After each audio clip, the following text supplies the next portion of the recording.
Some of you may be familiar with our team, the API Academy. Some of you maybe not.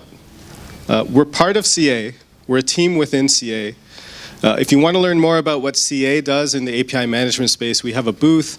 There's lots of people who would love to talk to you and maybe sell you some things. I'm not one of those people.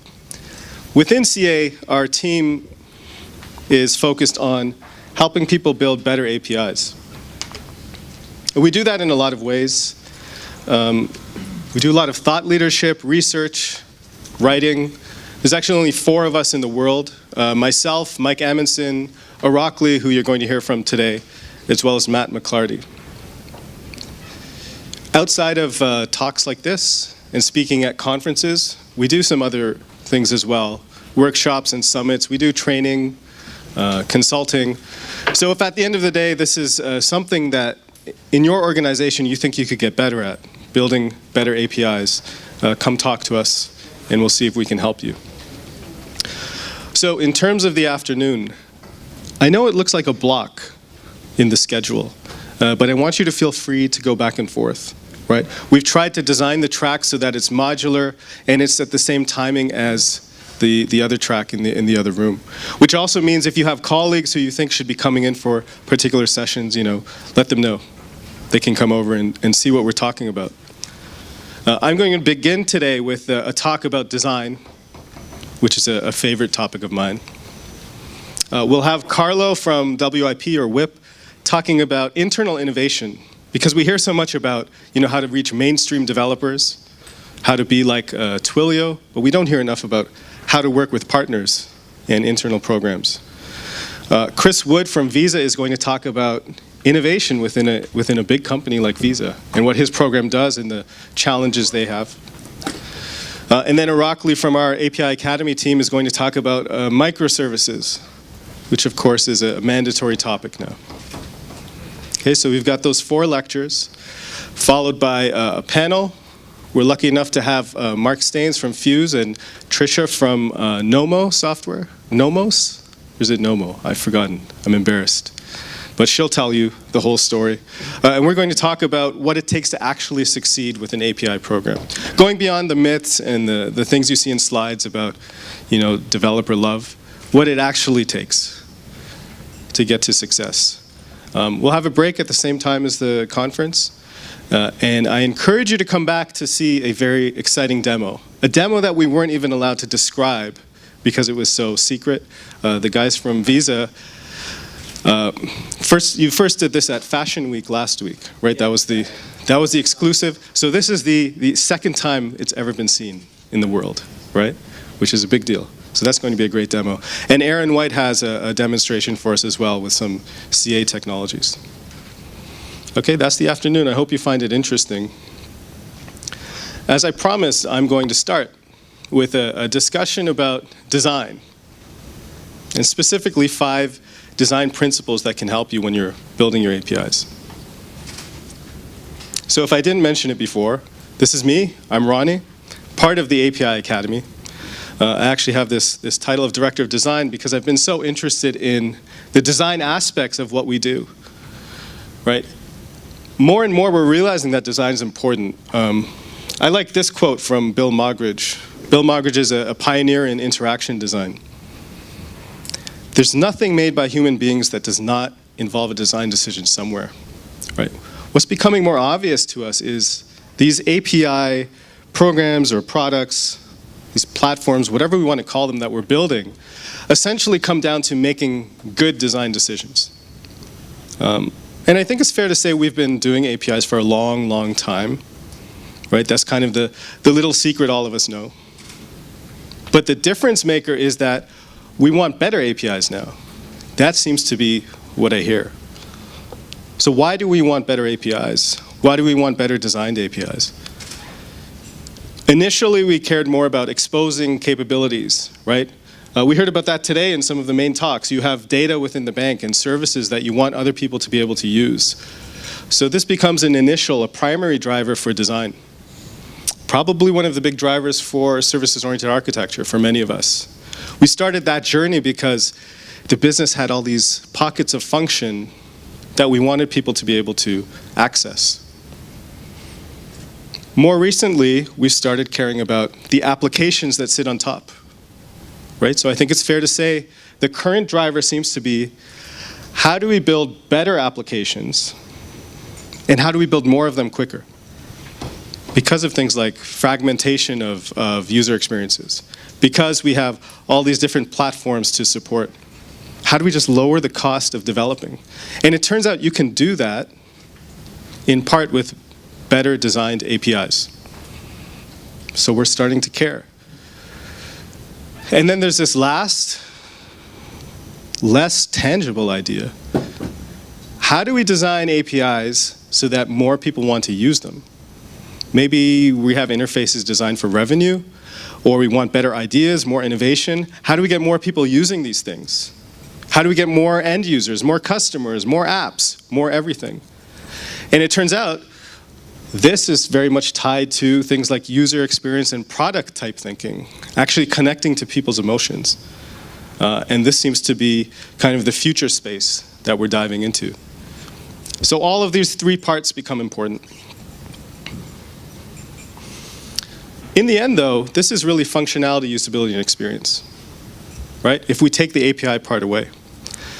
And that's a domain that's actually very well researched. There's a lot of guidance. If we look into the design circles and the UX domain, we see all kinds of people willing to help, right? Don Norman, Bill Verplank, Alan Cooper. There's great ideas.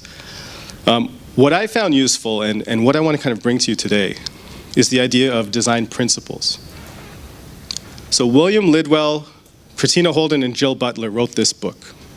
Has anyone seen or read this book, Universal Principles of Design? Probably not, because it's not something that people in our circles look at, right? We look at books on patterns and JavaScript and Java and architecture. What these three authors did is they cataloged the kinds of design principles they see for design in general. So not design of software, right? Not architecture, but design of anything, design of a chair, design of a door handle, and design of a software interface. What are those core things that make up good or bad design? What are the things we need to know about? And they catalog them all, so it's a great reference. They didn't invent these principles, they just documented them. And there's a lot of them. Now, some of these are very much related to kind of visual aesthetic type designs, which may not be as applicable. But I'd say the vast majority of these could be used directly in your job, if you understood them. And I'm not going to talk about all of them, but I wanted to pull out 5 that I thought were interesting. The flexibility, usability trade-off, the principle of forgiveness, immersion, iteration, and something called satisficing. So we'll take a look at these 5. And to begin with, I'll talk about the flexibility, usability trade-off. This is a principle that's easy to understand, and I'm sure that some of you already know. But it's also one of those ideas that, while it's very common, while it's easy to understand and accept, it pays off when you start seeing it everywhere, right? A little bit like Conway's Law and Moore's Law, these things that are so simple but powerful. So to explain this, let me tell you a small story. I've just moved into a new place in London. After many, many years of trying to buy in London, I'm finally on this ladder. And for years I lived in furnished places, you know, where you rent and the flat is furnished. So I've never had to buy things like spoons before. This is the first time. I went from my mom buying cutlery to my landlord buying cutlery. And it turns out that there's a lot of decision-making needed when you buy things like a whisk, right? And because of the internet, it seems like everything I own has to be the best, right? Like a whisk has to be the best whisk ever. So this whisk clearly has some design features. It's silicone whisk, I guess, whiskiness, and a rubber grip to make it easy to use. Perhaps it's easy on the wrist. What we can see is that here is a whisk that is designed for usability. It's designed to make the task of whisking easier. In my research, I found that there's other kitchen products Has anyone heard of the Thermonix, or does anyone own the Thermonix? You've heard of it? Are there any Thermonix owners in the room? Thermomix, okay, thank you. You don't own one? Okay. All right. Well, this is what it looks like, and it whisks. And it does a few other things as well, right? So it's this all-in-one cooking appliance that I think is very expensive, maybe 900 pounds, something like that. 1,000 pounds. Do I hear 1,100? But the idea being that, you have a new place, you have this single unit for which you can do all of these things, including whisking. Now, I want to make the point, this does still offer a high level of usability. We can see that design is part of this. There's a single knob. It's made so all the pieces go together. I could cook my entire dinner in this one unit and maybe do it quicker than I could if I had separate parts. That's possible. But we can see the trade-off, right? If my goal is to whisk, it's hard to argue that this is more usable than this, right? And that's the flexibility, usability trade-off in a nutshell. Flexibility is this process of putting more function in, right? We ask questions like, how many problems will this thing help me solve? How many ways can I use it? How much stuff can this thing do? The whisk only whisks, but the Thermomix does so much more. When we talk about usability, we're talking about our own goals. How easily can I accomplish my goals? How much will I have to learn? Right? What level of familiarity do I have to have? And you can see how these concepts could apply to APIs as well. So we know this to be true kind of in our head.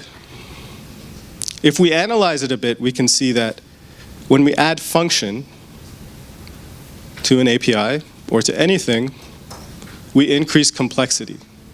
Right? If we use a simple definition of complexity, lots of things intermingled, connected, right? So I'm adding more functions maybe to an API, and now the API is becoming more complex. What we also know is that when you have a high level of complexity, if it's not properly managed, it will lead to confusion, which is poor usability. Okay? That's the trade-off in a nutshell. We add functions to increase flexibility, and what we lose is usability. We see this often. So let's imagine we create an API designed for applications to build on top of. Pretty standard API with 4 calls. You can retrieve account data and customer data, and you can create new transfers between accounts. This is fairly generic. I would argue that this is flexible. If I wanted to foster innovation, I wanted to build one of those platforms we heard about this morning where people can build whatever they want, this is not a bad approach, right? This is flexible. But if I know what the application needs, if I know what it needs to look like, I might build an API that looks like this, because I know what they're actually going to do is make 5 or 6 calls to build a dashboard. This is more usable. You will be making these decisions throughout your design process. Know that flexibility is valuable when we're uncertain what consumers might want, what users might want. And that changes over time as products get mature. So usually with a new industry or a new product domain, the initial products are more flexible, and then over time, as we start to understand customer needs, the products become more specific. So in the case of APIs, it means there might be all kinds of things that we're uncertain of. How the client wants data to be chunked or paged, how they want to query, what order of calls they might make to solve problems. And then more troubling, what if the data model is not final? If that data model ever changes, we might want to move more towards flexibility. What if the capabilities, the base functions we're exposing, could or should change over time? Then we might need to incorporate more flexibility. Some of you might even think of styles like hypermedia in that case. Just know that as you move towards that more flexible interface, it will come at a cost, and that cost is lowered usability. And one way we classically solve that is by saying, okay, we have a flexible solution, what we'll do is kind of add a usability aid. We'll increase usability for this one particular use case, and that's fine. In fact, I encourage you to do that. But realize that here, you still have the same challenge. You've now traded usability for this one particular function at the cost of lowered flexibility. So for example, if we have an HTTP-based API, and I want to make this easier to use for Android, Java developers, what do? I build an SDK, right? This is the same idea. So I'm increasing the usability for one particular user whose needs I understand, but it's going to come at the cost of flexibility. What we usually recommend is you keep both, right? So have a network-based API, have an HTTP-based API, and also support things like SDKs. But you could see why having an SDK-only approach might be dangerous, because you lose a lot of that flexibility. Last point I want to make about this is not a binary decision. You don't decide, I'm either building a flexible interface or a usable interface, right? This is a spectrum. And as you make decisions, you'll move along this scale. The trick to using this principle is understanding that your decisions have these implications, right? And when you put them all together, you end up either highly flexible or medium or highly usable. Here's another principle I wanted to talk about, forgiveness. Forgiveness is, in user interface design terms, things like helping users recover from mistakes when they do something wrong, forgiving them, letting them come back from that, helping them avoid mistakes in the first place. Or finally, when you know they're going to be in trouble, providing some warning signs. It's kind of an odd idea for our space, I suppose, because we think in terms of client app and API server, and client apps and API servers don't have these kinds of feelings of empathy and making a mistake, right? Programs make mistakes when they're programmed to do something incorrectly. So we do have those humans involved, right? So we can certainly be forgiving to the application developer. We can be forgiving to the end user who uses the client application that's built, right? We have that ability. And that's what we need to be thinking about with API design as well. So examples of this are encouraging learning by giving safe places. If you have an API that uses financial data, and you don't give me a safe place to try the API with simulated data or sandbox data, then you're not being very forgiving, right? You should be providing those kinds of environments and those learning places.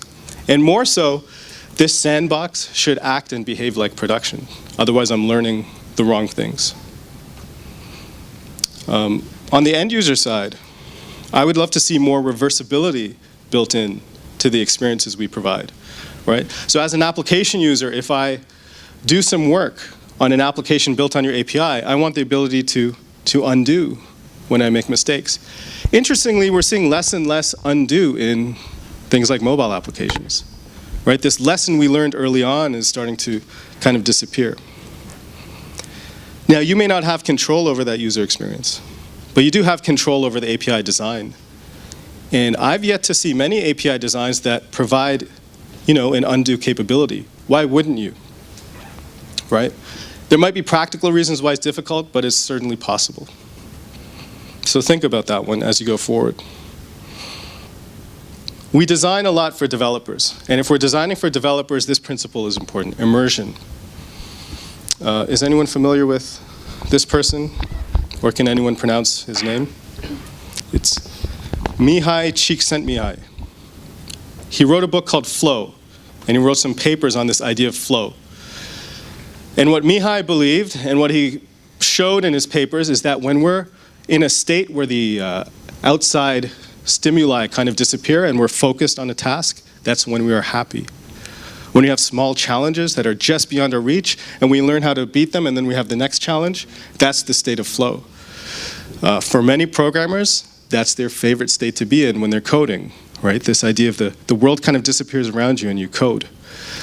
We hear more and more that we're supposed to build interfaces and experiences for developers that they love. If this is your goal, then immersion should be a primary design goal. The challenge is hard. I can't give you the playbook for how to create immersion. But in your head, you should be thinking of this kind of a chart. Mihai and a few others built this chart. Essentially, flows up here in the top right. If you can build experiences that provide a high level of challenge and meet a high skill level as well, so that the skill level and the challenge should kind of match, the challenge should be a bit higher than the skill, you'll encourage this state of flow. People don't like to use the APIs where you're redundant, you're doing the same task over and over, it's too easy, it's monotonous. But you might like to use an API where actually learning how to code with it presents you with these escalating challenges that get you into a state. I think this is non-trivial, but it's something I hope we start to incorporate into how we work. Right? In my talks and in what I preach, I have my own kind of design approach for how to move forward. It starts with understanding why you're designing your API. If you know why, then you should know who you're building this for, and be very clear about it. Internal, external, what platforms, what are their levels of expertise. And then the key from an iteration perspective is then you design and evaluate, and then design and evaluate. And you do that before you get to production. And by evaluate, that should include implementers as well. It should include the people who have to code, and it should also include the people who have to write the apps that use the interface. When you get to the point you're satisfied with, then you implement. Because don't forget, in our space, it's difficult to change an API once it's in production. Iterations are going to improve your design. API implementations are difficult to change. So let's do those iterations before you launch. That's the general goal. And then the last principle we have is something called Satisficing. Herbert A. Simon is an economist who wrote a lot about how people make decisions. He came up with this concept called bounded rationality. And one of the terms he came up with is something called satisficing. The idea being that people don't always look for optimal solutions, right? Originally, economics was kind of based on everyone looking for perfect solutions. And he found that that's not the way things work. And we should absolutely be taking that mindset and applying it to design. So I value design. I think it should be part of your process. But the best design decision is not always the optimal one. I encourage you not to invest too heavily in design to the point where you're no longer getting appropriate returns, right? Think about scale. Think about how many different developers you need to support. If you're building an API for a single application, I would argue the investment in design should be smaller. For an API that's promising to bring in massive revenue, the design effort should match that promise, right? If you're entering into a market with heavy competition, realize that your design investment will have to be high as well, right? So it's not a black and white thing. The first step in design for you is going to be designing the design process. Keep that in mind. So those are 5 principles. That's not every principle. I wouldn't even argue that these are the most important. From the list, just picking off things like affordances, the 80-20 rule, personas, prototyping, all of these matter as well. The main thing is what these principles give you are a set of tools and a way of thinking, and also a way of communicating, right? As you start building these APIs out, you should be talking and thinking about things like the flexibility, usability trade-off. Are we creating a sense of immersion? Are we providing enough affordances, right? If you do that, you'll start to build a better design culture and ultimately build better APIs. Thanks.